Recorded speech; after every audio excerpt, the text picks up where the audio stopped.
যাদের কারণে আমার ভাইটা আজকে পৃথিবীর মায়া ত্যাগ করে চলে গেছে। আমি সকলের প্রতি বিচার চাই, কারণ আমরা বুঝতেছি আমাদের একজন বন্ধু আমাদের মাঝ থেকে হারিয়ে গিয়েছে। যেই মায়া ত্যাগ না ছেলের উপযুক্ত আমি বিচার চাই।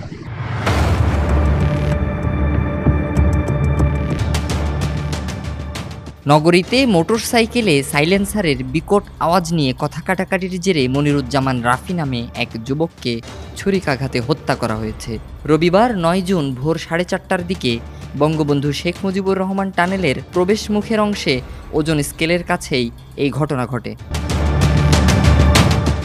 গতকাল গভীর রাতে পতেঙ্গা সৈকত এলাকায় ঘুরতে গেলে এক পর্যায়ে সৈকতের গোলচত্বর এলাকায় মোটরসাইকেলের সাইলেন্সার পাইপে শব্দ করাকে কেন্দ্র করে দুই পক্ষের মাঝে কথা কাটাকাটি হয়। শুনলাম হুন্ডার বাইক নিয়ে মানে হর্ন নিয়ে হয়েছে এরকম কিছু একটা।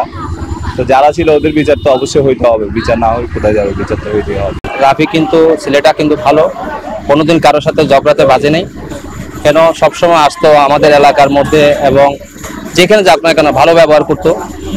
এটার জন্য কিন্তু আজকে রাফির জন্য আমরা যে কথাটা শুনেছি, আমরা চাচ্ছি যে এটা একটা সুস্থ বিচার হোক। মাননীয় প্রধানমন্ত্রীর কাছে দৃষ্টি আকর্ষণ করছি, এরকম কোনো মায়ের সন্তান যেন বুক খালি না হয়। এই সিভিক্সের মধ্যে যেন আরো নিরাপত্তা দেয়, আরো কোনো মায়ের সন্তান যেন হারিয়ে না যায়, আমরা এই বিচার চাই। এটা ঝগড়া বিবাদ হয়েছে, এখানে একটা ঘটনা ঘটাই ফেলছে আমার ফ্রেন্ডের সাথে। আমরা এটা সঠিক বিচার চাই।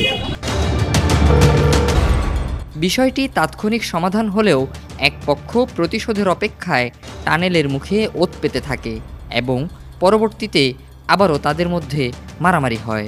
সে সময় ছুরিকাঘাত করলে রাফি ও রায়হান গুরুতর আহত হয়। মোটরসাইকেল নিয়ে সিবিএস গেছিলেন আগে, তো এখানে সিবিএসের বাইকের হর্ন দেওয়াতে পার্শ্ববর্তী বা ছেলেদের সাথে তর্ক বিতর্ক করেছে। স্থানীয় লোকজন ওইখানে বাসার দোকানদাররা মীমাংসা করেছে। এরপরে ওরা আসে আমার ছেলেদের ছুরি দিয়ে আঘাত করছে, মেরে ফেলছে। যেই মারে থাক না ছেলের উপযুক্ত আমি বিচার। আমরা সকালে শুনতেছি যে মানে আমাদের এলাকায় মানে আমাদের বাইকে মানে মার্ডার করা হয়েছে, মানে এরকম।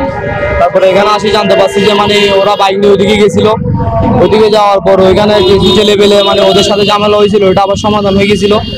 সমাধান হয়ে যাওয়ার পরে ওরা যখন চলে আসতেছিল, যখন ওরা ব্যাক করতেছিল সমাধান হয়ে যাওয়ার পরে, তখন ওদিকে ছেলে পেলে না গিয়ে পাথারে অপকৃতভাবে ছুরি দিয়ে হামলা করছে। ছুরি দিয়ে হামলা করার পরে ওর ফ্রেন্ড সার্কেল যারা ছিল ওইদিকে, তারপরে এলাকার যারা ছিল ওরা সবাই মিলে এখানে নিয়ে আসছে চিটাং মেডিকেল আনার পরে এখানে ঘোষণা করছে মানে আমার ভাই মারা গেছে। এখন যারাই করছে এটা, যাদের কারণে আমার ভাই মারা গেছে, আমি সকলের প্রতি বিচার চাই। ইতোমধ্যে জিজ্ঞাসাবাদের জন্য 4 জনকে আটক করেছে পতেঙ্গা থানা পুলিশ। মামলার যে প্রক্রিয়াধীন আছে, মামলা হচ্ছে। আটক এখন পর্যন্ত আমরা করতে পারিনি, তবে আমরা জিজ্ঞাসাবাদের জন্য 4 জনকে নিয়ে এসেছি। স্থানীয়রা তাদের চট্টগ্রাম মেডিকেল কলেজ হাসপাতালে নিয়ে গেলে রাফিকে কর্তব্যরত চিকিৎসক মৃত ঘোষণা করেন। নিহত রাফি বন্দর থানাধীন মধ্যম হালিশহর এলাকার বাকের আলী ফকিরের টেকের মালুম বাড়ির বাসিন্দা। আহত অপর যুবকের নাম মোহাম্মদ রায়হান, তিনিও একই এলাকার বাসিন্দা। Ishaq Hossain, media express, Chittagong.